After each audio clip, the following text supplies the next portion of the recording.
On today's show, how the LA Clippers will be a top 10 defense.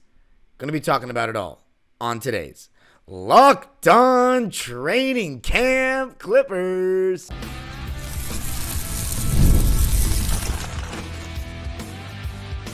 You are Locked On Clippers, your daily Los Angeles Clippers podcast, part of the Locked On Podcast Network, your team every day.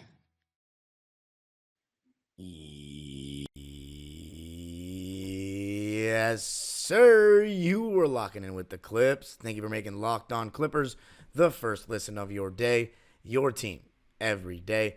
I'm your host, Darian Vaziri, born and raised in LA and about to enter my 20th season as a Clipper fan. You can also follow me on Twitter and Instagram at DimeDropperPod and subscribe to my own YouTube channel, Dime Dropper, for even more NBA, LA sports, and Clipper content. And Locked On Clippers is free and available wherever you get your podcasts, including YouTube, where I want you to let me know if you think the Clippers will be honestly, what number defensive rating are we going to be this season, 1 through 10? Because it's saying, if it's any lower than that, we have failed. And this episode is brought to you by FanDuel, America's #1 sports book. Just visit FanDuel.com to look at odds for any sport. We got the MLB playoffs coming up, got the NBA season beginning, NFL is in full swing. Some people might say this is the best time to be a sports fan, especially in America. So in this episode, we're going to be talking about how the Clippers will be a top 10 defense. I think we have the potential to be a top 5 defense. But we're going to start with some categories, starting with the personnel and mindset, and then Jeff Van Gundy's impact on things, because there has been a lot of chatter amongst the local beat, among the players, that Jeff Van Gundy's got his hands on a lot. And then Kris Dunn. I think some people are sleeping on Kris Dunn. I just want to emphasize to people what the talk is and why that is not something to play with when it comes to minutes. So let's first talk about the personnel and mindset. And before I get into the defensive specifics, this is the official training camp roster. Everybody ready?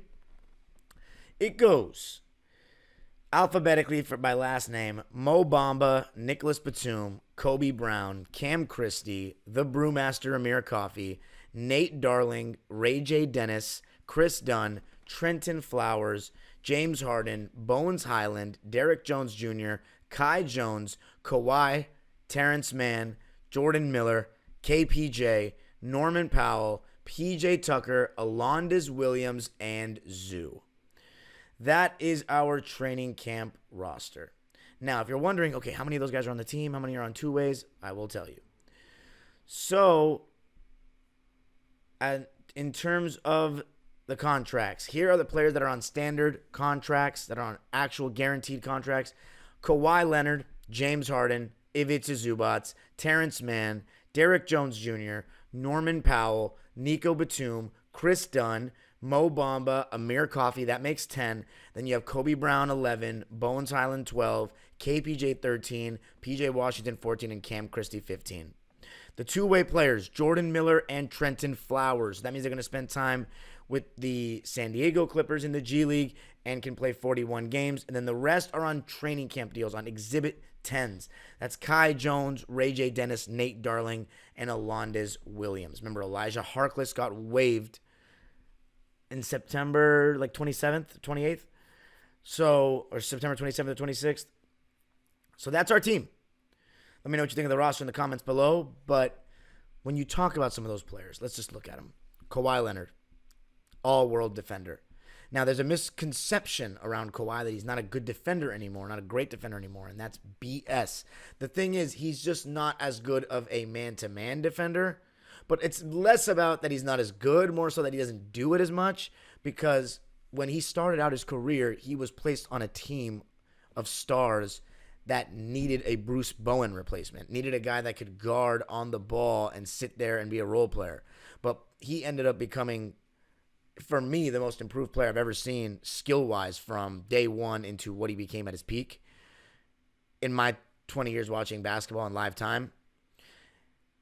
And so naturally, and it happened to Kobe too, it's happened to LeBron too, and I'm guessing Jordan, but I haven't watched it as much yet, when they became the main focal points offensively, in LeBron's case, he's kind of always been, but even for Kobe, who used to take those big assignments a lot, he would only do it when it was crunch time after. When he was in his prime, he was 24, and he was doing his whole thing, leading the team without Shaq.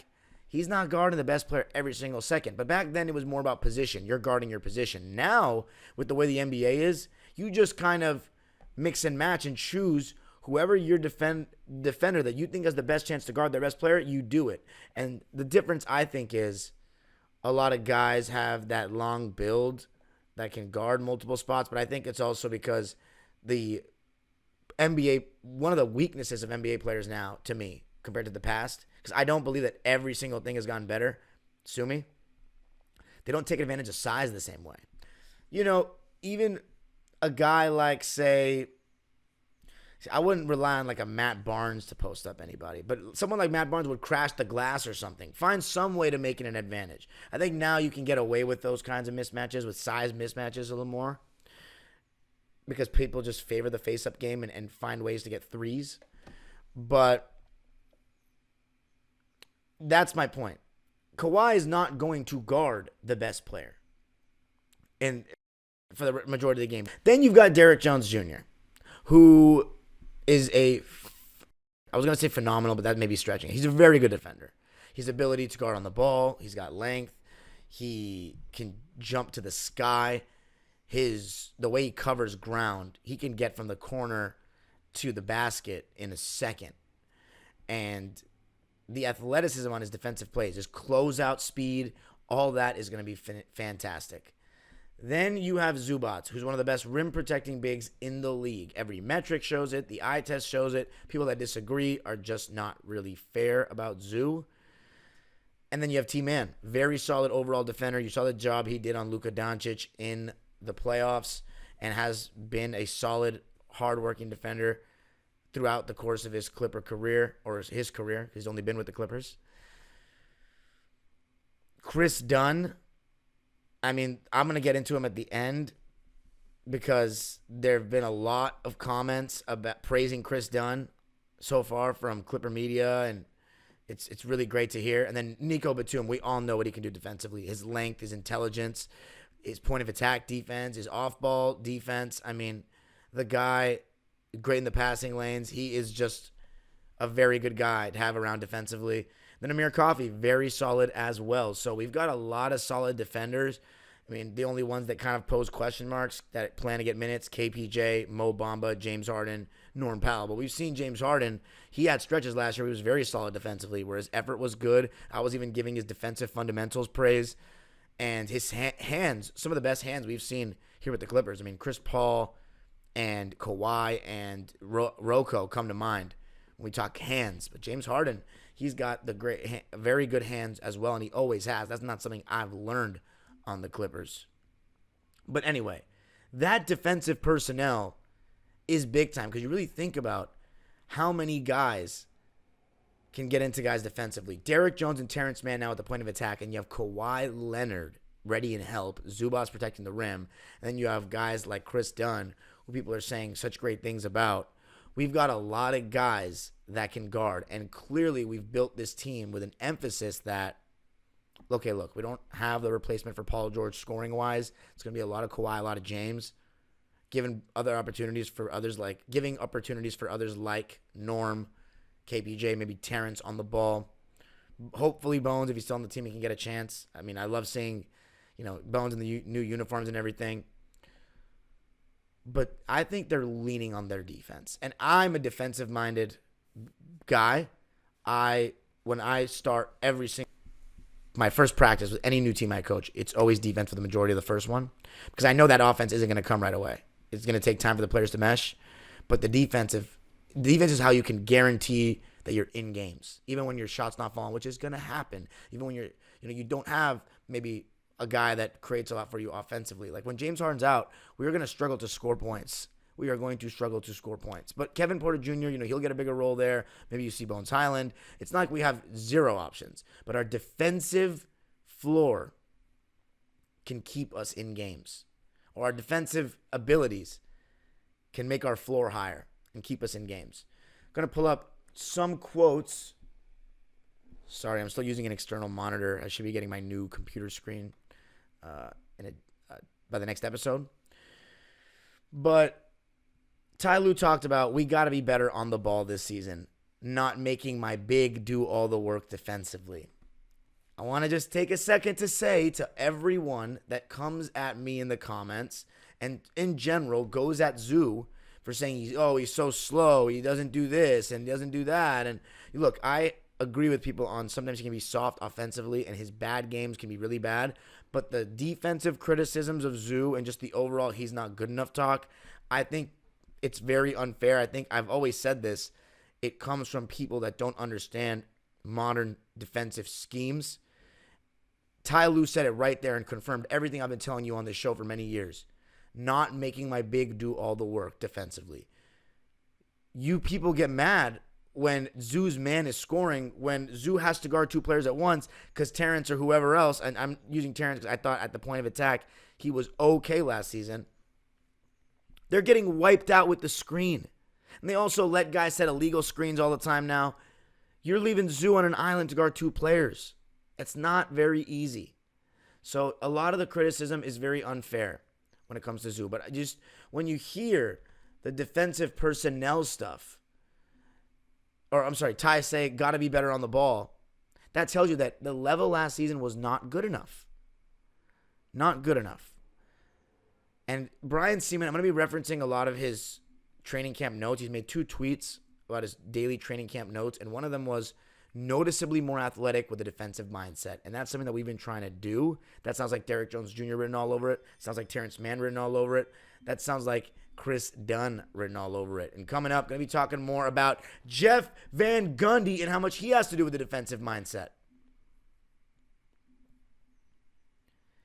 I got to tell you a little something about FanDuel. Hey, NFL fans, you can start the season with a big return on FanDuel, America's #1 sportsbook.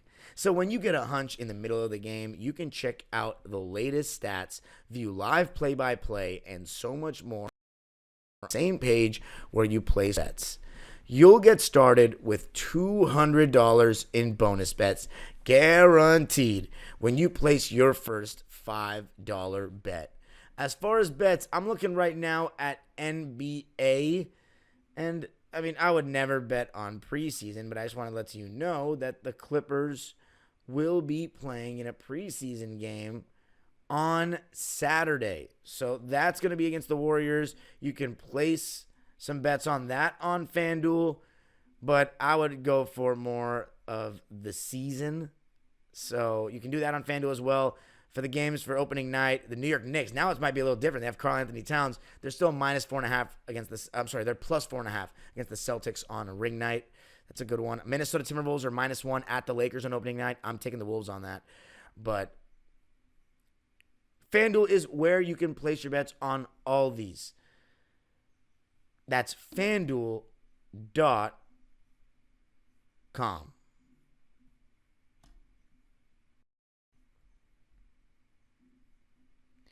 All right, let's have a talk about Jeff Van Gundy. I, for one, am so excited that Jeff Van Gundy, who has been a voice in all of our ears for about 15 years, is now getting back into coaching. People have been saying, Jeff Van Gundy, I want him to be our coach, get him back into coaching, even though I think, people have their mixed opinions on how they liked him as a color commentator. I thought he was hilarious. I loved his insight, and I thought he was right most of the time. I didn't mind the complaining about the take foul being a bad rule. I genuinely believe Jeff Van Gundy had a lot to do with the take foul being removed because he was incessant about complaining about it, and I don't mind any of it. The fact that his first coaching job after that run in broadcasting where he literally became a nostalgic voice, him, Mark Jackson, Mike Breen, that trio for a lot of the kids in generation and younger, that's a legendary run. His first job going back to coaching is with the LA Clippers. which tells you, and this is a guy with a resume. He was a coach of a team that went to the finals in '99. This just tells you another one of the many examples of how different it is over here now. Don't ever let these weird Laker fans or some people tell you that it's the same old just because the Clippers haven't won a ring. Everything's changed. Jeff Van Gundy coming to the Clippers. Come on, Jeff Van Gundy knows ball. You know what I'm saying? Like he wouldn't join the Clippers if he didn't feel like we were serious. And everyone is saying he is like a defensive coordinator for us. Ty Lue has kept saying, you know, Jeff Van Gundy's really been on these guys that wants everybody to let them know his defensive scheme and all that. And then you also have one of Brian Siemens' notes. Jeff Van Gundy is a big presence. We have had incredibly talented assistant coaches. I'm not sure I've seen one with the presence of Jeff Van Gundy. I mean, you gotta love hearing that. Oh, so by the way, on the two-way contract thing, we have one more two-way contract that give out because we need to give out 3. So let's see if one of those guys, hopefully it's Kai Jones, I'm rooting for to get it. But Jeff Van Gundy, his defensive resume speaks for itself in terms of what he's done with teams. I think basically every team, I'm going to double check, but basically every single team he's coached or been an assistant coach for is top 10 in defensive rating. So that's definitely something. And this season, I mean, you know, when you hear Jeff Van Gundy talk about, you know, the game on these broadcasts, he clearly views the game with a defensive mindset. And it was just so surreal, like seeing the practice clip. I forget who posted it. I think it was Law Murray that posted it. Of him, you know, doing a defensive walkthrough with everybody and just hearing his voice talking to players again. And it's our players. Like, I just love that. I think there's going to be so much seriousness on that end of the floor. Here we go. I pulled it up. Jeff Van Gundy's team's defensive rating as head coach for a full season, every single one finished in the top 6 in defensive rating. Every single team he's been a head coach for. Now, I know he's not the head coach here, but we have a defensive starting lineup. I'm sorry, a defensive team. A defensive team massively. So I think people are underestimating how good this team can be because everyone's like, oh, Kawhi's an injury risk. They have no offense. They lost Paul George. But I think everyone is sleeping on our defensive potential. Defense wins chips. That's not just said. And everyone always says, oh, but you know, if you don't score any points, you're not going to win a chip. Yeah, of course. Like, thank you, Captain Obvious. Like, you need to score points to win. But I think defense is more important than offense from a team setting. I always believe that. I think even in an offense-driven league like now, it's true because you never see a great team offensively that can't play D that wins. But you see teams that aren't great offensively that have great defenses that win because it increases their floor. It makes life tough on the opposition. You can guarantee your place in games. It's like a bad example would be someone using the 2021 Knicks. They had no offense. They relied on their best player being Randall, but they defended very well. That team just doesn't have any offense to compete for an NBA, anything serious. But a team like the Detroit Pistons, right? That team back in the day that went to the conference finals, 5 straight years? No, 6 straight years. They weren't a great offensive team. They were a good offensive team. They were an elite defensive team. Elite. Some of the offensive rating, like the 2021 Bucks had some nasty offensive moments. But they had a good defense. So I just believe that you heard Terrence Mann talking about it. And I have to say, his body language in response to Law's question was telling me a lot. So Law said, how does it feel? And there's a very good question. To have these other point of attack defenders that were going to relieve you of having to guard the best player all the time. And he was quick to say, oh, I love it. I love it. And at first, I thought maybe Terrence would be like, I kind of like being the guy that does it. It's kind of like I feel like someone's going to make my value less. But he didn't see it that way at all. He saw it like it's just more guys that want to guard like me. And that's going to make things fun. And I love that attitude. That's why Terrence is great. And then he basically nodded his head with conviction when Law said, chasing around those small guards, and Ty Lue said, whew. T-Man said, whew. And then Law made the point, you want to guard the bigger forwards that like to be physical. And Terrence nodded with conviction, which tells me that we now see, confirm what Terrence wants to do defensively. And it's guard the bigger guys, guard the KDs, the Lukas, those kinds of players, Jabari Smiths, those kind of guys. Not the Kyries, the Foxes. That's where we're going to have Derrick Jones. Just having that versatility, though, that ability to, choose. I mean, that's going to be fun. And Terrence was talking about, multiple guys that want to pick up 94 feet, like not just me. Oh, man. There's a hounding that could be had when teams play the Clippers this year. And I'll tell you what, Clipper fans, even though we're in LA, we are the team that's less glitz and glam. We are the team.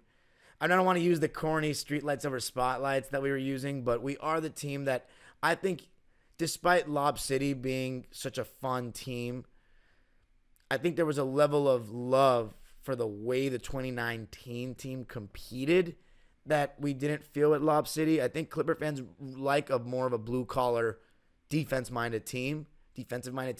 Even though we loved Lob City, that was incredible. That was, putting spotlights on what we needed, which was we never had a spotlight on the Clippers. But we like this. We like being the team that people aren't talking about. So I just say, don't sleep on the Clippers. I know it's Locked On Clippers, but don't sleep on the Clippers. I'm pretty fair, I'd like to say. But coming up, going to be talking about another guy that's going to be a big part of what we do defensively, and I think people got to stop acting like it's maybe he'll play, maybe it's matchup dependent. It won't be the case with Kris Dunn. Going to be talking about that coming up.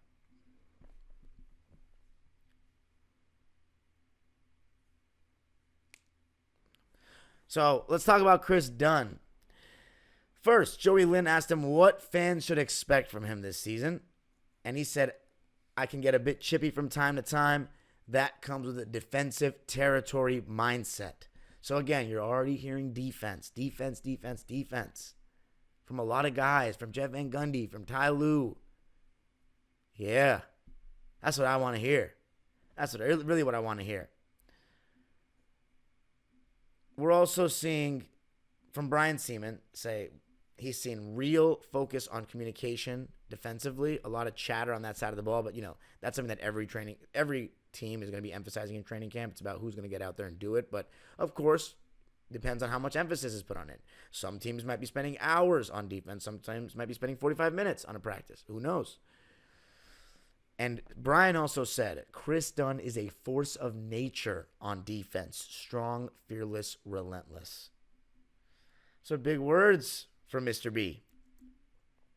Kris Dunn, I'm going to be honest. I loved him at Providence.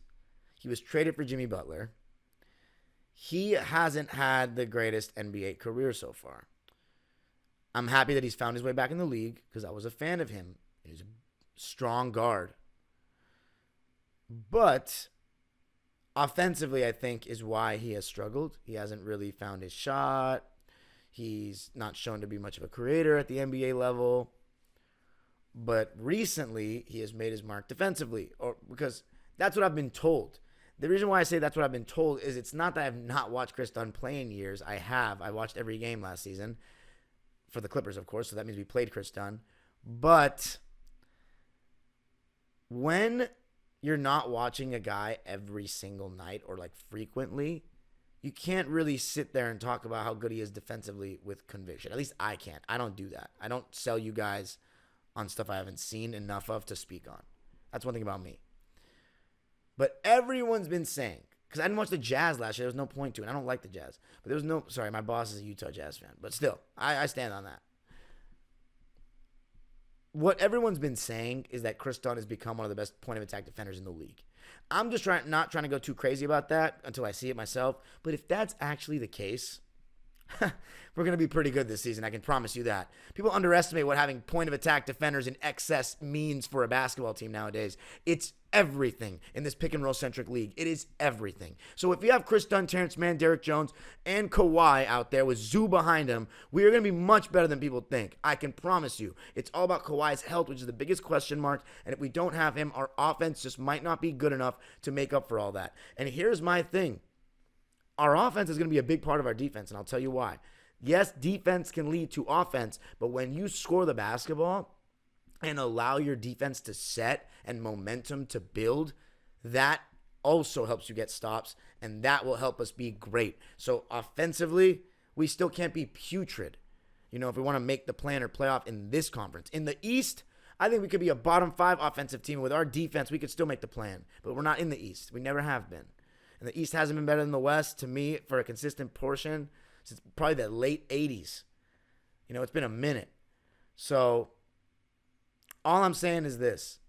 We're going to be better than people think. Kris Dunn, my overlying take on the Kris Dunn thing. Kris Dunn is not going to be some guy that's only played situationally. We brought him in to play defense off the bench. So are people saying, oh, it's going to be KPJ and Kris Dunn's going to be the one sitting out? No shot. No shot. If anything, Amir Coffey's the one that's going to be sacrificed for KPJ if that's the case. And this is when everyone's healthy. When guys are out, especially if Kawhi or Harden are out, KPJ will be playing. He will be getting his chance. Now, I don't know I forgot his name, but some listener, shout out to you, was the first person that pushed back in defense of Bones Highland and said, yo, is KPJ really that much better than Bones? He was on a bad team and got a huge opportunity to showcase his offensive talent. Bones Highland can do the same. He's on a bad team showcasing his offensive talent. And to that I said, KPJ's bigger. He's more athletic.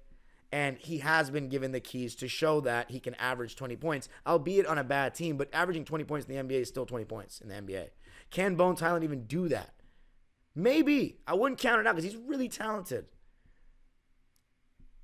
But I would give KPJ the benefit of the doubt for now in terms of who's better.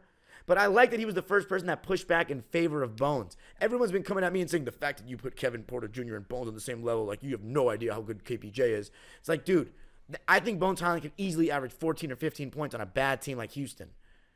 But he hasn't shown that. It's just I think right now. So you got to give KPJ the benefit of the doubt. But to say that either of those two are going to be more of a confirmed part of the rotation than Kris Dunn, I don't think so. Kris Dunn actually played a decent amount of minutes last year for an NBA team and defensively is set to be amazing.